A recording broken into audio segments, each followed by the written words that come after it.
Aujourd'hui, Christophe Michalak nous propose de réaliser un cheesecake, un mélange savoureux de crème et de biscuits que notre chef pâtissier revisite aujourd'hui en l'honneur de Tabata Bonardi en y ajoutant une garniture originale de fruits exotiques. Chers candidats, lors de la compétition, vous ne pourrez vous fier qu'à vos notes. Alors soyez très attentifs et profitez au maximum des conseils de nos grands chefs. Alors, c'est très simple aujourd'hui. On a déjà une chef fantastique. Là. Où est-ce qu'elle est? Elle est perdue. Je l'ai perdue. Elle est là. Voilà, Tabata Bonardi avec nous cette semaine. Quel bonheur de t'avoir. Le rayon de soleil de Dans la peau d'un chef. C'est gentil. En tout cas, cette semaine. Aujourd'hui, les enfants, on va faire un cheesecake. D'accord? Je pense que tout le monde aime ça. Quand c'est vraiment bon, quand c'est vraiment bien fait, c'est génial. Le cheesecake, il y a 35 000 façons de le faire. Donc là, en 30 minutes, on a trouvé des raccourcis sympas. On va l'associer justement avec ta présence, avec des produits sud-américains, on va dire, grosso modo, avec un peu de kambawa, du citron vert, je vais vous expliquer ce que c'est, et un peu de mangue. Voilà, vous voyez, tout est ici. Donc il n'y a franchement pas grand-chose.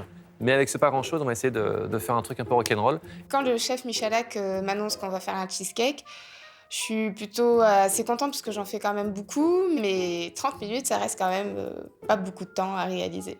Alors, je suis emballé par le libellé, j'adore ça, je me dis c'est génial, c'est une vraie richesse, je vais pouvoir apprendre à le refaire et autres. Mais je me dis, une tarte aux pommes, ça aurait été plus facile. La démonstration commence et attention, cela va aller très vite. J'ai de la crème, de l'eau, on va récupérer de cet œuf un jaune, du sucre et ce qu'on appelle du cream cheese. Le cream cheese, il est arrivé il y a 2-3 ans. Avant, on n'en avait pas. Il fallait aller chez nos amis anglo-saxons. Mais maintenant, le cream cheese, il y en a partout dans toutes les épiceries du monde, donc c'est fabuleux. Je vais récupérer cette casserole. Alors, crème et eau, tac, en une seule fois. D'accord? Alors, ça, je vais le porter légèrement à ébullition. Tu notes bien et tu me donnes la feuille après, hein. Je vais me copier. Hein. Promis. Alors, regardez. Là, je vais casser un œuf et récupérer, en fait, tout simplement le jaune. Hop là. OK. Je rajoute le sucre. Voilà, je vais mélanger délicatement. Je ne fais pas blanchir, hein. Un simple mélange, ne prends pas la tête. Je vais récupérer mon cream cheese que je vais insérer ici. Voilà. Et voilà. Donc là, l'idée, qu'est-ce qu'on va faire? On va faire une base de crème anglaise. Et cette crème anglaise, eh bien, on va la verser sur notre cream cheese. On va mixer le tout. On va laisser refroidir très rapidement. Et ensuite, cette masse, on va l'associer à une crème montée. Donc là, je vais baisser un tout petit peu. Voilà, vous voyez, c'est en train de bouillir. Je verse la totalité sur mes jaunes et mon sucre. Voilà. Je reverse le tout. Et le tout de nouveau. Voilà, et là, je fais attention, je vais porter à frémissement.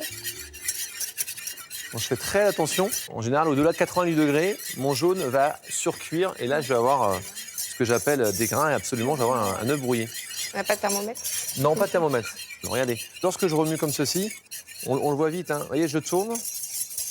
Dès que je m'arrête, ça fige. D'accord? Et l'écume commence à disparaître. Et bien là, on est pas mal du tout. Hop, je verse. Vous voyez, ça n'a pas accroché dans le fond de ma casserole, d'accord? Il ne faut pas que ça accroche. Il ne faut pas que ça fasse des œufs brouillés, quoi, tout simplement. Voilà. Alors, je mixe tout ça.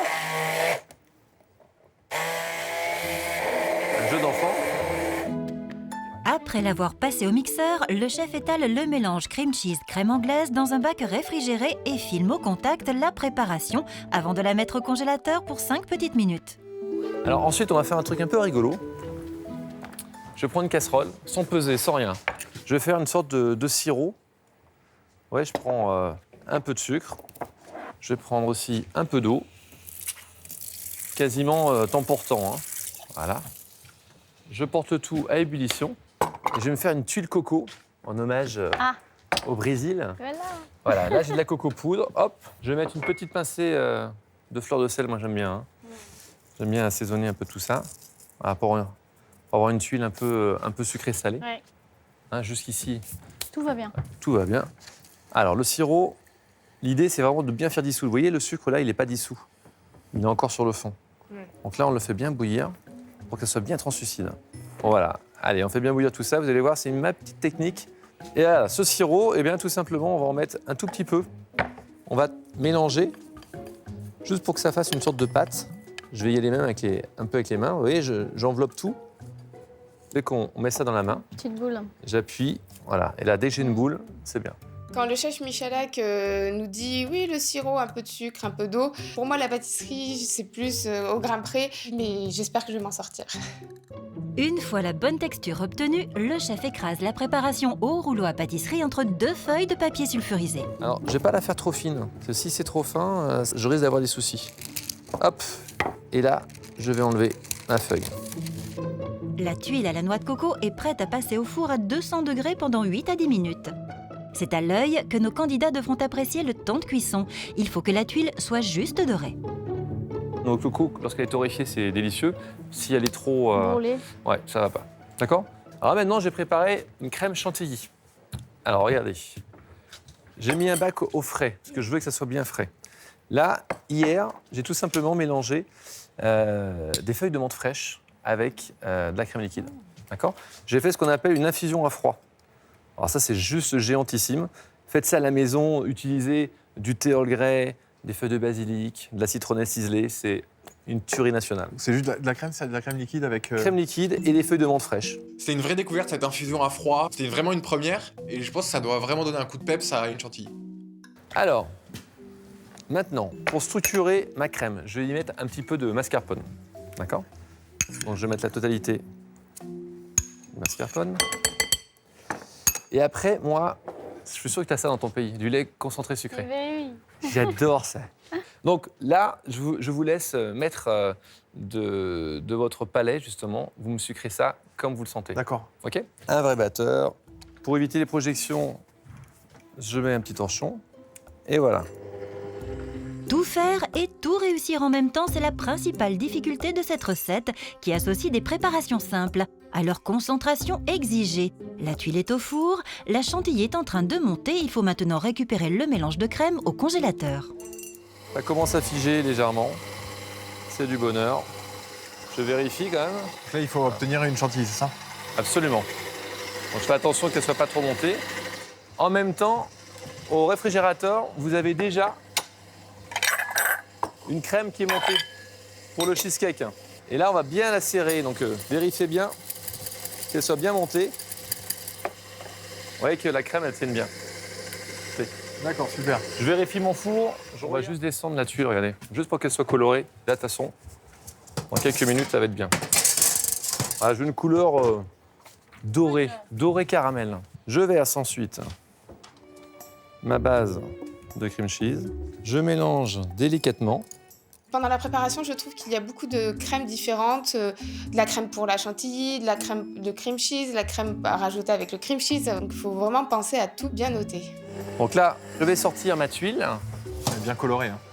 Ouais, mais je veux ce côté C'est toasté. joli, ouais. Alors là, c'est là où il faut faire vite. Donc là, j'arrête ma crème. Je vais récupérer une tuile. Voilà, regardez. Très important. Vous voyez, j'appuie bien fortement. Ma tuile est prête. Hop. Je la mets ici. Et c'est nickel. Ma crème, je vais pouvoir la mettre au réfrigérateur. Voilà, bien montée. Hop. C'est la crème chantilly parfumée à la menthe qui part au réfrigérateur. Lucie a raison, il ne faut pas s'en mêler entre les différentes préparations. Le chef en profite pour récupérer le mélange crème anglaise, cream cheese, crème montée pour une opération poche à douille. Allez, je vais chercher mon verre que j'ai mis également au congélateur pour le faire refroidir très vite. Voilà, je vais dresser mon cheesecake comme ceci. Et hop, je le remets un tout petit chouille au congélateur. Vous avez vu la proportion, on reste très léger. Donc ça, c'est le cheesecake. Absolument. Je me sens rapidement perdu entre ces deux préparations blanches, finalement. Je me sens vraiment mal à l'aise et je me dis que ça va vraiment pas être facile. Alors, on va passer aux bonnes choses, c'est-à-dire à la découpe de notre mangue. Je vais récupérer un couteau à dents. D'accord? Donc, toujours le même principe. Je coupe d'un côté. On caresse le fruit.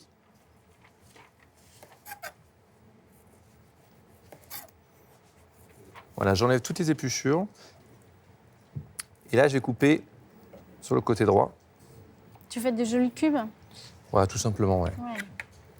Voilà. Comme on fait qu'une petite verrine, on n'a pas besoin de grand-chose. Donc attention parce qu'elle est un peu filambreuse et ça peut être un peu délicat.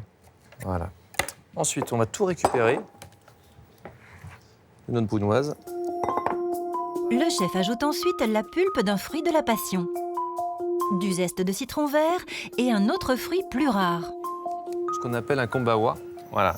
C'est un goût beaucoup plus subtil. Faites attention, ça fait très liquide vaisselle. Ouais. N'est-ce pas?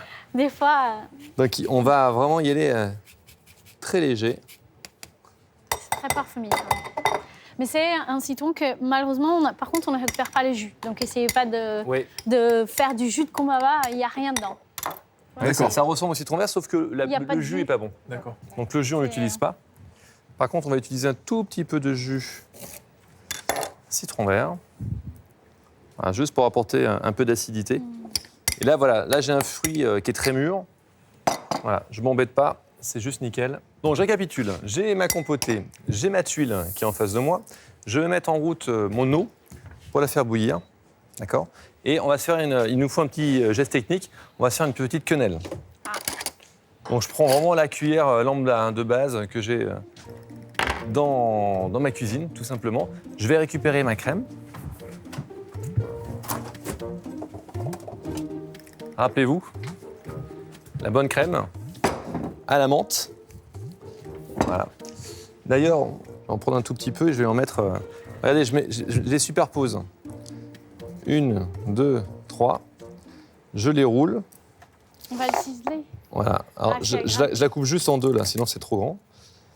Voilà. Et ensuite, voilà, tout simplement, je cisèle. J'ai pas besoin de grand-chose. Hein. Voilà, pas plus. On va rester simple. Je peux pas tout prendre.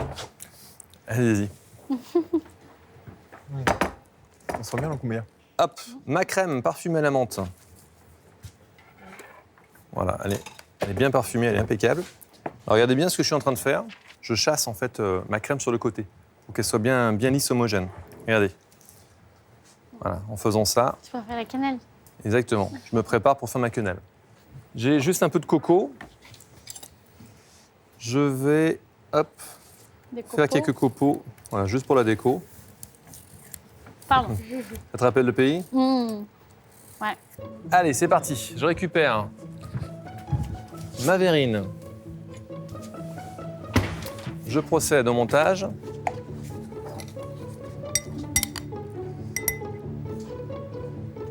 Voilà, je mets ma petite compotée. Je fais attention à l'équilibre. Voilà, j'en mets pas plus. Je vais récupérer ma tuile coco. De toute façon, c'est très délicat. Je vais la poser comme ceci. C'est joli, ça. Alors, ça, je suis le spécialiste de la quenelle. Je mets mon eau bouillante. Démonstration, regardez bien, c'est pas le moment d'être endormi. Vous êtes prêts? Ah, pas trop chaude, hein. J'insiste. Hein. Pas trop Non, chaude. ça glisse. On enlève, et là, en une seule fois, on va essayer de faire une jolie quenelle. Hop. Voilà. On n'y revient pas. Aussi simple que ça. Quand je vois le dressage du chef Michalak, je me dis que la complication va être la quenelle. J'aurais préféré au pire un montage à la poche à douille. Je zeste un peu des deux citron vert et kombawa. Et là, délicatement, je vais poser mes petits copeaux de coco. Voilà, je vais essayer de faire un truc assez fin, assez joli. Voilà, petite feuille de menthe juste sur le côté, comme ça, en regardant le tout, je sais ce que je vais manger. Ça fait envie.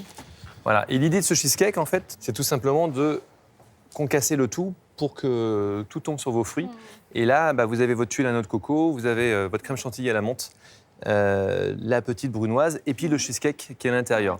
On casse la croûte, en fait. On casse la croûte. Hein? Casse la croûte de coco. Voilà. Voilà. Bon, n'oubliez pas de récupérer toutes les recettes et les tours de main sur france2.fr. Quand on regarde la recette comme ça, c'est très très simple. La seule différence, c'est simple à la maison. Quand on a 30 minutes devant soi, c'est plus pareil. Mais sinon, c'est vrai que c'est une recette très très simple. Je me dis que ça va être une sacrée épreuve.